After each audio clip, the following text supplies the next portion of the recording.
Bonjour à toutes et à tous, bienvenue dans Libre Ensemble, votre rendez-vous de la laïcité. On les a appelés les oubliés de la crise, les personnes sans abri qui ne pouvaient pas se confiner parce qu'elles n'avaient pas de chez soi, les personnes sans papier qui, même si elles ont travaillé, n'avaient droit à aucune aide, les prostituées que cette crise a plongées dans une grande précarité, mais aussi plus généralement les femmes, aux avant-plans dans cette crise du Covid-19, les infirmières, les couturières, les techniciennes de surface, les caissières, toutes ces femmes sous-payées mais qui sont restées en première ligne. Comment faire en sorte que le monde d'après, l'après-Covid, soit réellement plus social et solidaire? On en discute aujourd'hui.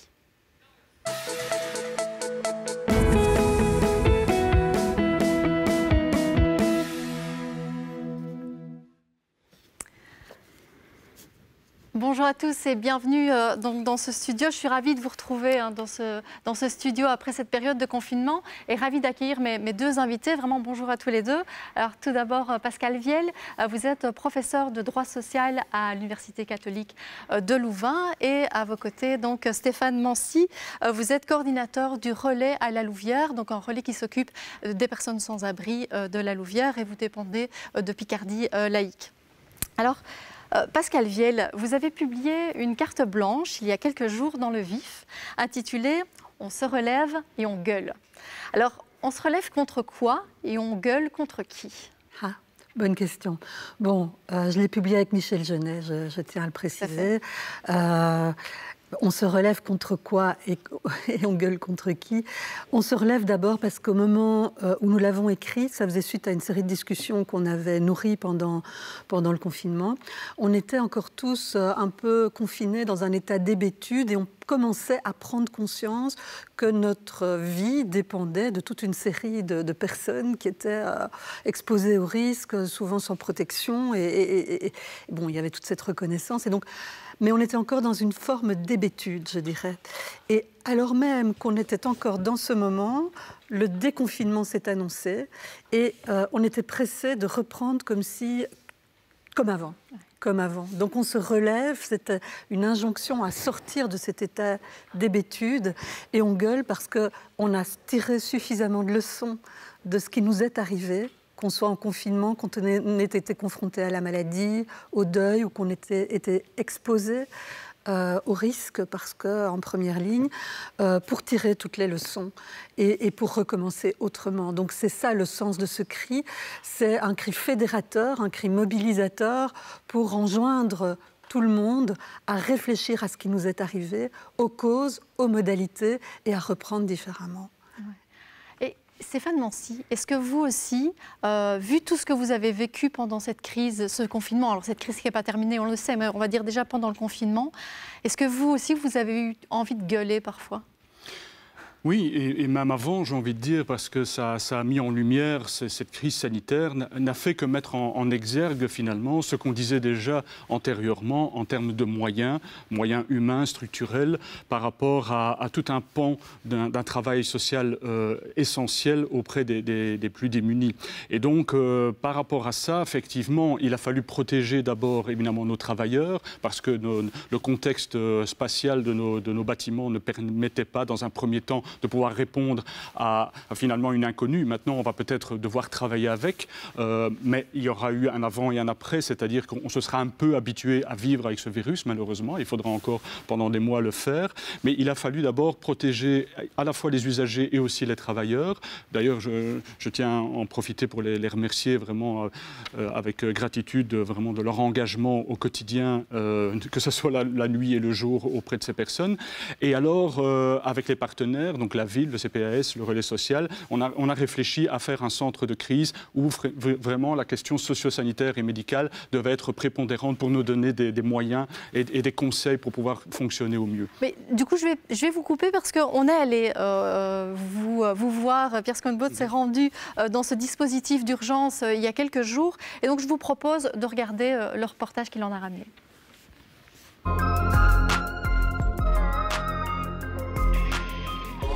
On a eu une période où on ouvrait toute la journée, puis on a eu des restrictions au niveau sanitaire. Et ça a été très difficile, aussi bien pour les équipes que pour les personnes qu'on accueille. Car le service se fait à l'extérieur, donc on leur donne leur repas à l'extérieur. Et ça, au niveau du travail social que l'on fait au quotidien, c'est très compliqué parce qu'on n'a plus du tout ce ressenti de travail social. On a l'impression qu'il y a une coupure, une frontière qui s'est créée entre les usagers et nous. Donc, je vais vous amener dans la salle omnisport où les usagers passent la nuit depuis le début du confinement. Donc ça fait déjà plus ou moins un bon mois. Donc c'est le chemin qu'ils prennent quand ils ont fini leur repas le soir pour accéder à l'abri de nuit. Et comme on nous a demandé le 1,50 m de distance, et donc 2 par 2, on leur demande de passer par le hall.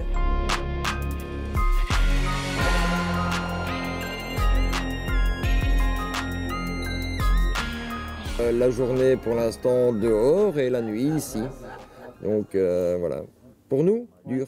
Les contrôles de la police, certains sont assez... J'ai été contrôlé hier 4 fois et sur les 4 fois, 3 fois par la même brigade. Donc la même voiture qui m'a contrôlé 3 fois sur 40 minutes. Ça devient de plus en plus dur et si on n'a pas le repas, l'aide qu'on a ici, on n'a rien. On n'a droit à rien et personne ne nous aide. En ayant tout eu dans une vie, se retrouver sans rien, c'est dur.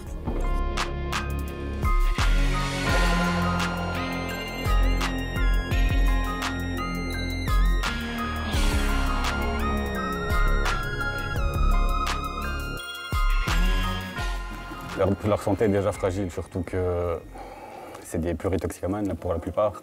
Leur système immunitaire déjà il est affaibli et ça va être une catastrophe. Hein, ça va être une catastrophe vraiment.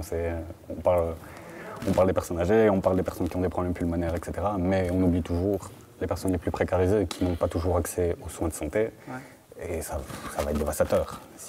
Si malheureusement on a un cas, pour l'instant je touche du bois, on n'en a pas encore. Mais si ça arrive, ça va être la misère, vraiment. Le public est fort fragilisé. Moi, je trouve que ça devient vraiment de plus en plus compliqué. Beaucoup plus de consommation, ils sont épuisés. Il n'y a pas de confinement pour eux, c'est pas possible. Donc, ils sont de toute façon rejetés de partout. Toutes les structures ont été fermées. On est remis ici sur un site, mais où il n'y a pas vraiment d'ouverture, puisque de 11h à 2h, il y a un repas, et puis c'est le soir où il y a un check-up santé. Mais pour eux, le confinement, il n'existe pas. Donc, c'est vraiment compliqué. Ils ne peuvent pas aller en rue, alors que c'est leur quotidien. Tout est chamboulé. Donc, pour nous, c'est chamboulé en ayant un toit et des habitudes. Mais pour eux, le confinement est aussi tout un chamboulement parce qu'ils ne peuvent plus se retrouver ensemble, ils ne peuvent plus se promener en rue. Donc, ça serait bien que le public comprenne que c'est vraiment compliqué, beaucoup plus compliqué pour eux, je pense, que pour nous. Donc ouais, c'est normal qu'on soit là. Enfin, moi, ça va faire bientôt 10 ans que je fais ça et je ne me voyais pas rester chez moi à me dire, bien sûr, je ne cache pas que je ne viens pas très sereinement. Enfin, je pense un peu comme tous mes collègues, on vient quand même avec des craintes, avec un peu la boule au ventre. Mais encore une fois, voilà, si nous, on n'est pas là pour eux, personne n'est là pour eux. Alors, j'ai envie de vous faire réagir peut-être sur la dernière phrase. Si on n'est pas là pour eux, personne n'est là pour eux. Et ça, est-ce que ça illustre un peu ce que vous disiez juste avant, Stéphane Mancy, c'est que finalement, cette crise, elle n'a fait que mettre en avant des problèmes qui existaient déjà et ça met juste une loupe sur des problèmes? Mais c'est certain. En fait, si on fait ce métier depuis maintenant plus de 15 ans, et avec les structures une dizaine d'années sur la Louvière, c'est vraiment pour être au plus près de ce qu'on a appelé les sans-papiers, les sans-abri, les sans-voix, leur donner la parole, leur donner des droits démocratiques et culturels. Et donc, les collègues travaillent de cette manière-là, c'est-à-dire que le problème ici, avec cette temporalité particulière, c'est que ce travail intime, ontologique avec le public, on ne peut pas le matérialiser de la même manière. C'est-à-dire qu'il y a cette distance physique, mais il y a aussi cette distance par rapport au bâtiment et l'élargissement qu'on a dû choisir avec ce centre de crise. Et donc, quelque part, faire alliance avec le public, c'est vraiment notre singularité au niveau de la laïcité. On ne veut pas rentrer dans un travail de contractualisation ou d'activation. On veut vraiment donner le pouvoir d'agir à ce public qui, malheureusement, est de plus en plus écrasé par toute une série de conséquences inhérentes, effectivement, à un système économique qui appuie vraiment sur la méritocratie méritocratie, sur le mérite, il faut mériter ce qu'on reçoit. Et là, on le sent aussi par rapport à une situation telle que celle-ci, où on voit vraiment que les gens sont blessés intérieurement et abîmés intérieurement. Pascal Viel, donc on voit ici les travailleurs sociaux, ils sont vraiment restés aux avant-plans. Et ce n'est pas les seuls, hein, on en a rencontré ici plusieurs les dernières semaines. Ils nous disent vraiment, on est obligé d'être là, on est obligé de continuer. Et ce sentiment, il est aussi, on l'entend aussi dans le personnel soignant, les infirmières, les caissières, ils disent, voilà, on est obligé de continuer. Et c'est un peu ça aussi que vous vouliez dire dans votre carte blanche, c'est vraiment tout ce personnel qui est resté mobilisé, qui a été obligé de rester mobilisé. Il ne faut pas qu'on l'oublie demain.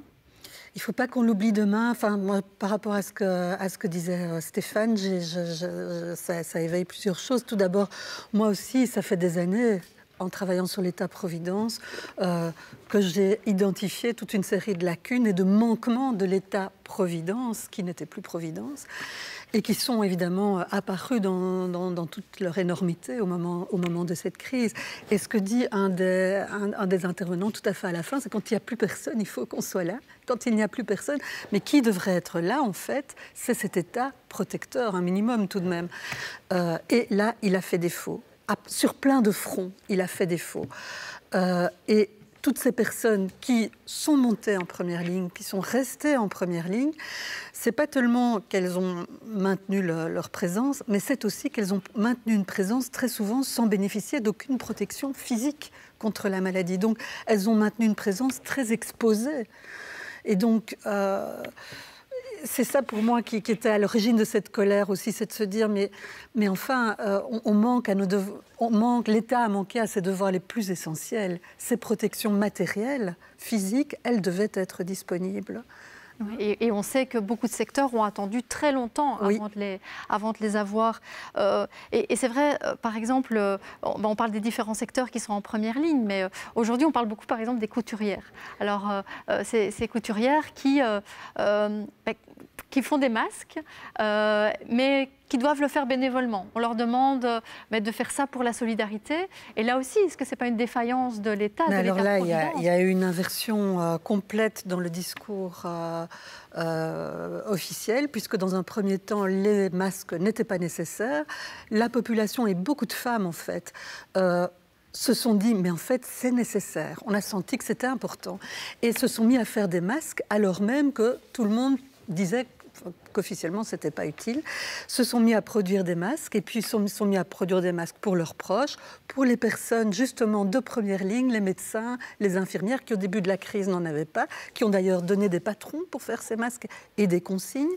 Et puis petit à petit, bien, ces femmes ont commencé à travailler. Alors elles devaient s'approvisionner clandestinement. Le tissu n'était pas considéré comme un bien essentiel, pas plus que les élastiques.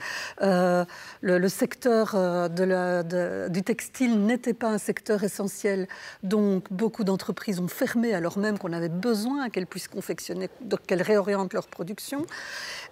Et tout d'un coup, au moment où le déconfinement approchait, on s'est rendu compte que ces masques étaient tout de même utiles dans plein de situations et l'État dit, mais nous comptons sur les couturières pour mettre leurs services bénévolement à disposition de la population. Et certaines d'entre elles, aujourd'hui, sont en burn-out, épuisées, parce qu'elles se sont senties investies de cette mission jusqu'au moment où elles ont pris conscience que quelque chose n'était pas normal. Ce travail a été, en quelque sorte, naturalisé, gratuit, par l'État, alors que ce n'est pas, il n'y a aucune raison que ce travail soit gratuit. Tant qu'elle le faisait spontanément pour aider quelques personnes, pourquoi pas? Mais quand ça devient une nécessité publique... Quand ça devient des communes qui demandent... exactement, il faut à ce moment-là mettre les moyens sur la table et les rémunérer à leur juste prix.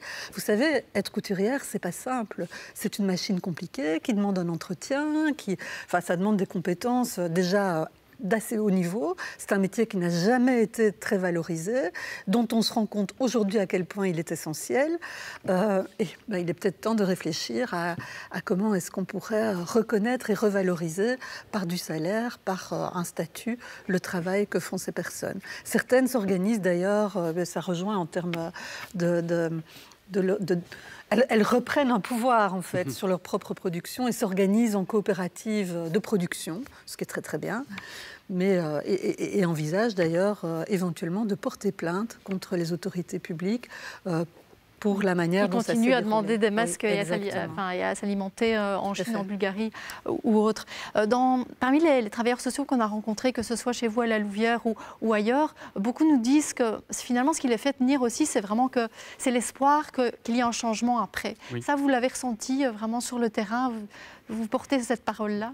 En tout cas, moi, je l'ai vu en direct avec mes collègues et les partenaires, évidemment, qui se retrouvent sur le site. C'est la capacité d'adaptation, toujours dans cette forme de militance au travail, de cet amour du métier, de s'adapter malgré les circonstances. Ça, c'est vraiment remarquable. Et en même temps, penser effectivement qu'il faudra réfléchir vraiment à quelque chose de plus pérenne en termes de moyens structurels et de moyens financiers pour éviter de tout le temps être dans les rustines. Parce que pour le moment, dans le travail social, en règle générale, on travaille toujours un petit peu avec des rustines sur des plaies béantes. Mais ce n'est pas comme ça qu'on va pouvoir arriver à infléchir vraiment.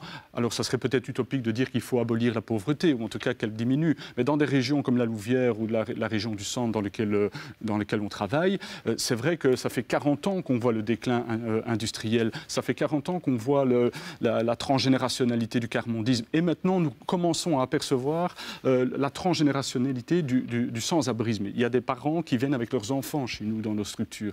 Et donc, c'est vraiment un bouleversement, un changement de paradigme qui fait que malheureusement, on s'habitue aussi à la précarité. Et on ne devrait pas s'en habituer. On devrait la combattre, la lutter. Et là, les collègues sont vraiment aux premières lignes pour faire, comme je le disais tout à l'heure, alliance avec le public. Ne pas être contre eux en disant « tu dois te rentrer dans un processus, tu dois rentrer dans un projet individualisé ou autre ». Non, on veut vraiment être dans un combat commun. Et il y a les experts du vécu, ce sont les usagers, les personnes avec lesquelles on travaille au quotidien. Et les experts du terrain, ce sont les collègues, ce sont les travailleurs sociaux, ce sont ceux qui, effectivement, comme vous le disiez, étaient en première ligne pendant toute cette période et qui le seront encore demain. J'ai envie de rebondir sur ce que vous disiez, sur la question de l'habitude. On s'habitue à toute une série de choses. Et je vous propose d'écouter Céline Nieuwenhuis. Donc, elle est secrétaire générale de la Fédération des services sociaux et elle est membre du GES, donc le fameux groupe d'experts chargé de l'exit stratégie qui a été nommé par le gouvernement.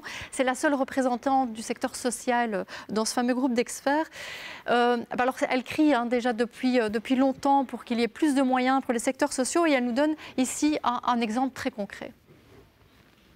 Les services sociaux wallons qui sont membres de notre fédération sont dans des situations financières ultra précaires. Les salaires des assistants sociaux des associations membres de la Fédé en Wallonie sont couverts par les pouvoirs publics à 70%. Ça veut dire quoi? Ça veut dire que tout le reste de l'année, les directions de ces services, tout l'ensemble des conseils d'administration et même les travailleurs doivent faire des soupers spaghettis, des kermesses au boudin, des concerts de Noël, pas pour les gens, pour payer les salaires. Okay? Le matériel informatique dans ces services, c'est des tours qui datent des années 90. Ça veut dire que les travailleurs sociaux, quand ils ont dû rentrer chez eux pour ne pas prendre de risques, ils n'ont pas pu prendre leur tour sous le bras. Ça veut dire quoi? Ça veut dire qu'ils ne sont pas équipés. Vous savez ce que j'entends? Les travailleurs sociaux faisaient des consultations au travers de la boîte aux lettres du service social. Au travers de la boîte aux lettres du service social. Mais on se rend compte des moyens qu'on donne à ces travailleurs sociaux. J'essaye de trouver 20 000 € pour pouvoir donner le matériel informatique à l'ensemble des services pour qu'ils puissent travailler correctement à partir de chez eux ou à partir du bureau. Je ne les ai pas trouvés. Pascal Viel, des kermesses au boudin pour financer le salaire des travailleurs sociaux. Comment on a finalement réussi, comment on a pu s'habituer à ça et finalement ne plus gueuler, pour reprendre encore les mots de votre carte blanche? On prend toujours l'exemple de la grenouille qu'on met dans un pot d'eau froide et on réchauffe lentement et elle ne sort pas du pot, elle meurt ébouillantée parce qu'elle s'habitue progressivement à toute une série de dégradations. Mais c'est la même chose qui s'est passée pour nous. Donc on s'est habitué malheureusement. Mais on ne s'est pas tout à fait habitué quand même, parce que si on revient à l'année 2019, on voit quand même que la société civile a protesté, ou même les années qui ont précédé, a protesté, a fait de nombreuses manifestations pour réclamer toute une série de choses. Les services médicaux ont manifesté, donc tous ces gens ont donné de la voix, mais cette voix n'est pas entendue. Donc je pense que le problème, il est principalement là, voilà. Et est-ce que cette crise, on le dit depuis un moment, on le dit en fait depuis le début du confinement, que finalement cette crise, ce serait peut-être justement le momentum qu'on attendait, le momentum pour basculer, pour aller vers quelque chose d'autre, un monde d'après qui soit plus social, plus solidaire. Alors il faut que ce le soit. Voilà, est-ce que vous y croyez?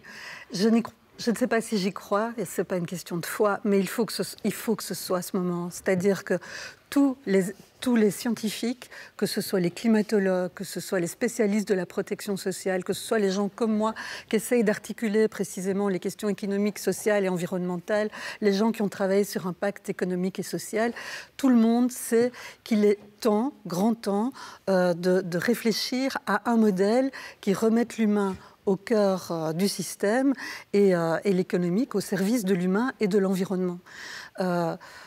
Nous savons que poursuivre dans la même voie que celle dans la même trajectoire, c'est aller dans le mur, et que ce qui vient de nous arriver va se reproduire. Donc nous devons à la fois prendre des mesures pour modérer le risque à long terme et des mesures pour accompagner le risque qui va tout de même se produire compte tenu des dernières décennies et de la manière dont nous avons vécu.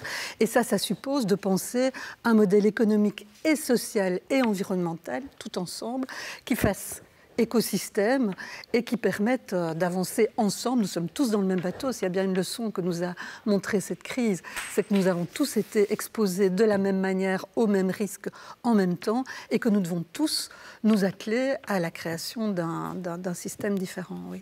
Oui, Stéphane Mancy, est-ce qu'effectivement, vous ne vous étiez pas non plus habitué à ce manque de moyens que vous avez aussi dans des structures comme la vôtre, mais vous n'étiez pas entendu, c'est ça aussi votre constat? On essaye de se faire entendre et de manière concomitante, j'ai envie de dire que c'est vrai que ça a mis en exergue le fait qu'il faut absolument remettre l'humain au centre des priorités, au centre névralgique des décisions futures. Je pense que c'est pas vers ça qu'on est en train de se diriger, malheureusement, et pourtant il faudra continuer à manifester ce cri d'alarme pour dire qu'à un moment donné, les services publics, les soins de santé, les structures d'accueil sont limités pour le moment. Et donc, il faut, en tout cas, élargir. Alors, ça, tout coûte de l'argent, évidemment, mais c'est les choix que l'on fait à un moment donné de se dire quelle société veut-on pour demain? Est-ce qu'on veut une société qui continue sur les bases de la méritocratie, marche ou crève, avec le logiciel classique de la compétition? Ou est-ce qu'on veut, à un moment donné, une société qui se pose, qui remet l'humain et tout ce qui comporte environnementalement l'humain, c'est-à-dire son droit à la culture, son accès à toute une série de choses? Parce que c'est vrai que les personnes les plus fragilisées, malheureusement, on s'étonne maintenant, et certains critiquent le fait qu'il y a des files interminables devant Action. Mais pourquoi vont-ils...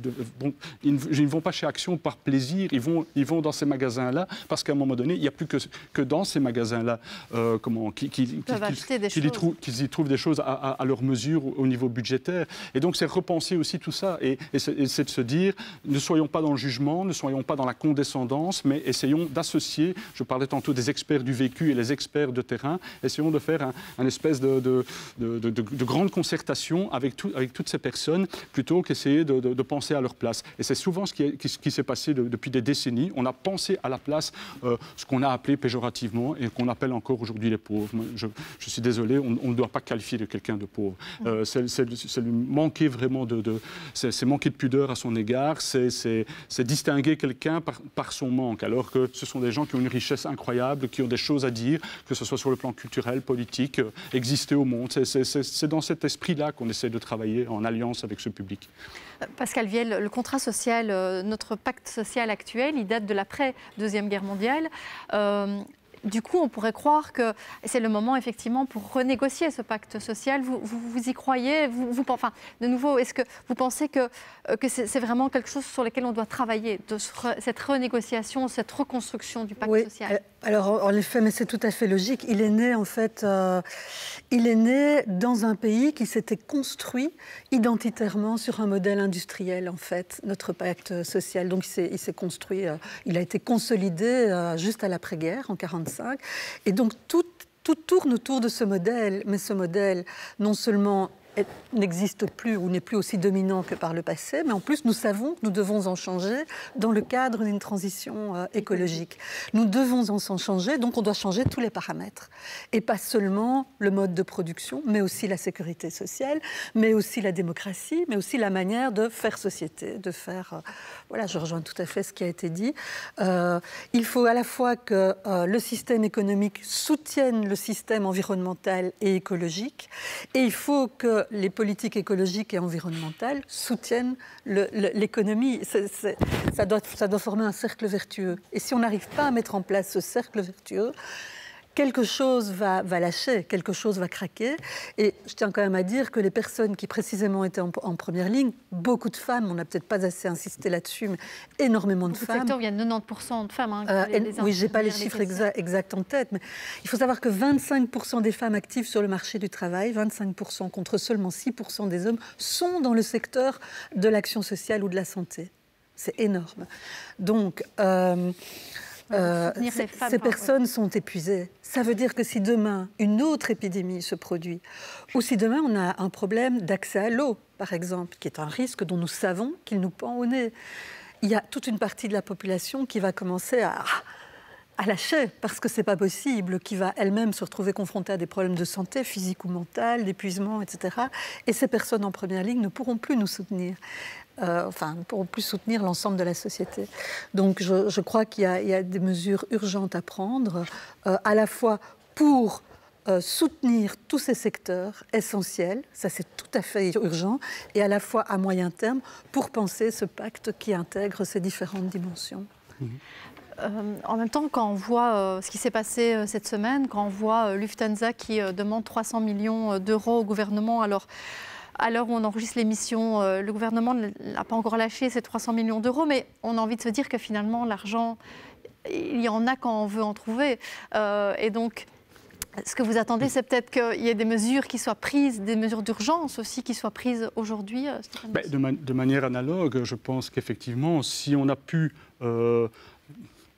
confiner la moitié de la planète avec des mesures drastiques pour dire il y a danger et les gens ont accepté finalement dans la grande majorité d'accompagner finalement ces mesures pour se protéger et protéger les autres, donc dans un esprit évidemment de solidarité, on pourrait le faire aussi pour changer de paradigme, changer de système de valeurs. Et donc plutôt que recontinuer vers l'argent fou, la productivité qui ne cesse de croître avec des balais incessants de marchandises qui vont et viennent partout sur la planète, repenser peut-être l'économie locale et au profit des gens, au profit des populations les plus déshéritées, qui auront besoin, et c'est pas, on le fait aussi par exemple pour des familles sans papier, distribution de colis et autres, mais c'est limité et c'est toujours ce que j'appelle tout le temps des pansements sur des plaies béantes, et donc il faudra réorganiser ça de façon beaucoup plus globale et réfléchie, quoi. Oui, c'est vrai que la question de la relocalisation, et je pense que pour la transition écologique, la relocalisation de toute une série de biens essentiels,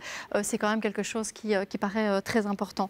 Alors on est déjà à la fin de l'émission, donc vraiment merci à tous les deux. Je vais peut-être juste dire un mot sur le dispositif d'urgence à la Louvière qui est toujours en cours maintenant, mais l'avenir évidemment c'est que vous avez envie de revenir dans votre structure pour apporter justement, retrouver une certaine forme de proximité que vous avez perdu un peu aujourd'hui, mais voilà, donc vous continuez à réfléchir à l'avenir. Merci beaucoup Pascal Viel, merci Stéphane Mancy, merci à vous de nous avoir suivis et une très belle journée à tous.